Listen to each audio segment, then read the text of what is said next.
kalian sadari bahwa permukaan bumi kita ini akan selalu mengalami perubahan.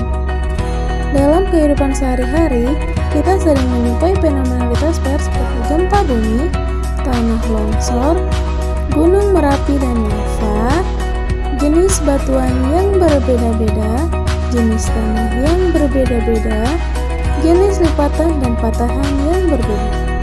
Lalu, pastinya kalian akan bertanya-tanya, mengapa bumi selalu mengalami perubahan? Kenapa gempa bumi bisa terjadi? Kenapa gunung bisa meletus? Dan mengapa jenis tanah di Indonesia bermacam-macam? Nah, semua ini akan kita bahas dalam materi geografi litosfer. Apa itu litosfer? Litosfer adalah lapisan terluar bumi yang terdiri dari kerak bumi dan bagian atas mantel bumi yang bersifat keras dan padat. Secara harfiah, litosfer berasal dari bahasa Yunani, yaitu litos artinya batu dan sfera artinya lapisan, yang berarti lapisan batu. Nah, selanjutnya kita akan membahas struktur lapisan litosfer. Pastinya kalian akan bertanya, lapisan litosfer itu ada apa aja sih? Nah, yuk simak struktur dari lapisan litosfer, mulai dari bagian terdalam hingga permukaan bumi. Nah, yang A ada inti dalam. Lapisan ini merupakan bagian inti bumi yang paling dalam dan berada di pusatnya. Ketebalan inti dalam sekitar 1200 km, tersusun dari logam padat seperti besi dan nikel. Yang B ada inti luar. Inti luar adalah lapisan terluar dari inti bumi, terletak di bawah perapian bawah.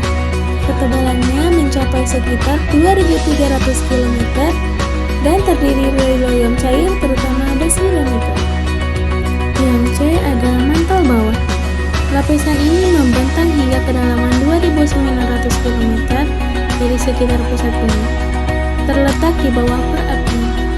Meskipun sifatnya mirip dengan perapian atas, batuan pada perapian bawah lebih padat dan kental karena dipengaruhi oleh tekanan dan suhu yang lebih tinggi. Yang D ada mantel atas. Mantel atas merupakan lapisan di bawah kerak dengan ketebalan hingga sekitar 2900 km. Lapisan ini tersusun dari batuan padat bernama peridotit yang akan mineral seperti silikon, magnesium, dan besi. Karena sifatnya yang padat dan kaku, lapisan atas termasuk dalam litosfer. Yang E ada kerak samudra. Lapisan ini adalah bagian terluar litosfer yang membentuk dasar samudra.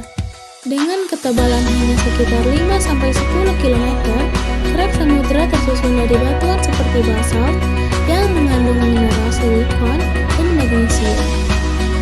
Dan yang F ada kerak benua. Lapisan ini berada di bawah daratan dan memiliki ketebalan yang bervariasi, rata-rata antara 30-50 km. Kerak benua lebih tebal dibandingkan kerak samudra dan tersusun dari batuan granit yang memiliki komposisi mineral lebih kompleks daripada basalt. Nah, lalu apa saja sih macam-macam batuan penyusun litosfer itu? Litosfer sebagian besar tersusun dari 3 jenis batuan utama, yaitu yang pertama ada batuan beku, yang kedua ada batuan sedimen, dan yang ketiga ada batuan metamorf. Batuan pertama ada batuan beku. Kira-kira apa sih batuan beku itu? Nah, batuan beku adalah batuan penyusun litosfer yang terbentuk dari magma pijar yang membeku dan menjadi padat akibat proses pendinginan. Yang kedua ada batuan sedimen. Kira-kira apa sih batuan sedimen itu? Nah, batuan sedimen adalah batuan penyusun litosfer yang terbentuk dari endapan struktur batuan yang mudah lepas dan terbawa air, angin, dan es. Yang ketiga ada batuan metamorf. Kira-kira batuan metamorf itu apa sih? Nah, batuan metamorf adalah batuan yang telah mengalami perubahan dari batuan beku atau sedimen karena berpengaruh suhu dan tekanan tinggi atau kombinasi keduanya. Nah guys, pasti kalian penasaran nggak sih apa saja manfaat lapisan litosfer? Ternyata lapisan litosfer memiliki manfaat sebagai berikut. Nah, Yang pertama ada sebagai sumber energi, misalnya minyak bumi dan batu bara. Yang kedua ada sebagai penyedia kebutuhan industri, misalnya besi dan aluminium. Yang ketiga ada sebagai bahan pembuatan perhiasan, misalnya mineral, intan, emas, dan perak. Yang keempat ada sebagai sumber energi bahan peledak, misalnya uranium. Yang kelima ada sebagai sumber bahan baku pupuk, misalnya nitrogen dan fosfat. Yang keenam ada sebagai pelindung bagian dalam bumi. Dan yang ketujuh ada sebagai tempat berpijaknya makhluk hidup di bumi. Nah, kesimpulannya, litosfer merupakan lapisan terluar bumi yang padat, terdiri dari kerak bumi dan bagian atas mantel yang kaku.